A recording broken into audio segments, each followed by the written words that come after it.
గౌతమ్ వెంకన్న ఆలియా చలం మదిరాల మండల నాయకుని. Big TV ప్రేక్షకులకు, బిగ్ టీవీ యాజమాన్యానికి, మదిరాల మండల ప్రజలకు నూతన సంవత్సర మరియు సంక్రాంతి శుభాకాంక్షలు.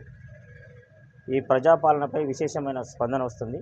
ఈ ప్రజాపాలనలో చాలామంది ప్రజల సమస్యలు తీరుతాయి. రేవంత్ రెడ్డి గారు ప్రకటించినటువంటి ఈ పథకాల ద్వారా చాలామంది అంటే మామూలు మిడిల్ క్లాస్ నుంచి లోయర్ క్లాస్ వరకు అందరికీ కూడా న్యాయం జరిగే విధంగా ఉన్నది. ముఖ్యంగా మా మదిరాల గ్రామంలో గత ప్రభుత్వం చేసిన డబుల్ బెడ్రూమ్ అయితేంది, భూమి కబ్జాదారుల నుంచి మళ్ళీ ఎవరైతే మొదట ఆక్రమించుకున్న కబ్జా కాలంలో ఉన్నోళ్ళో ఎవరైతే సాగు చేసుకున్న వాళ్ళకు భూమి వచ్చే విధంగా మేము అధికారులను కోరుతా ఉన్నాం. ఆ ప్రభుత్వం మాకు ఆ సాయం చేస్తారని ఆశతో ఉన్నాం. మళ్ళీ అదేవిధంగా చాలామందికి భూములు పట్టా కాకుండా ఈ యొక్క 10 సంవత్సరాల కాలంలో టీఆర్ఎస్ ప్రభుత్వం ఎలాంటిది ఏం చేయలేదు. అలాంటి వాళ్ళకు కూడా పట్టాలు చేస్తుందని ROR లాంటి పథకాలు పెట్టి మళ్ళా చాలామందికి నిరుపేదలకు భూములు పట్టాలు పంచుతాని ఆశతోని ఉన్నాం.